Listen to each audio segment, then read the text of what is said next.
தற்போதைய செய்தியை பார்க்கிறோம்.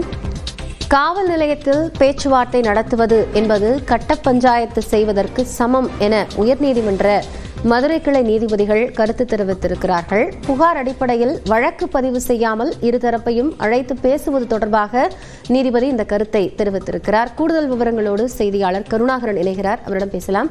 கருணாகரன், நீதிபதி தெரிவித்திருக்கக்கூடிய கருத்தும் இந்த வழக்கினுடைய பின்னணியும் என்ன? காயத்ரி, அதாவது தல்லாகுளம் பகுதியைச் சேர்ந்த மதுரை தல்லாகுளம் பகுதியைச் சேர்ந்த சோமசுந்தரம் என்பவர் ஒரு புகார் அளித்தார். அதில் நான் வீடு வாங்குவதற்காக கடன் வாங்கியிருந்தேன். அந்த கடனுக்காக உள்ள முழு தொகையையும் செலுத்தி விட்டேன் வட்டியுடன். மேலும் வட்டி கேட்டு துன்புறுத்துகிறார். நான் கொடுத்த ஆவணத்தை திருப்பி வழங்கவில்லை. நான் கொடுத்த புகாரின் அடிப்படையில் தல்லாகுளம் போலீசார் வழக்கு பதிவு செய்து உரிய விசாரணை நடத்த உத்தரவிட வேண்டும் என்று மனு தாக்கல் செய்திருந்தார். இந்த மனு நீதிபதி புகழேந்தி முன்பு விசாரணைக்கு வந்தது.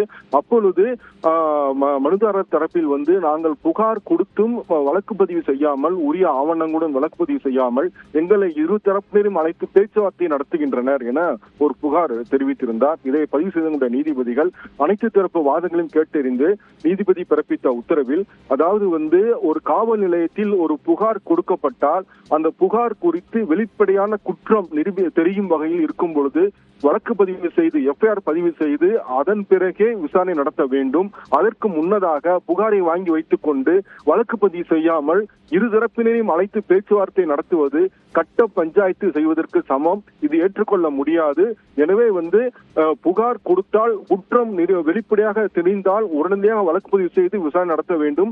சில வழக்குகளில் அவ்வாறு வழக்கு பதிவு செய்வதற்கு முன்பு விசாரிக்க வேண்டும் என்றால் டிஎஸ்பியுடன் அனுமதி வாங்கி விசாரித்து அது குறித்து அவரிடம் தெரிவிக்க வேண்டும். எனவே எந்த ஒரு புகாரின் அடிப்படையில் உடனடியாக வழக்கு பதிவு செய்து விசாரணை தொடங்க வேண்டும்.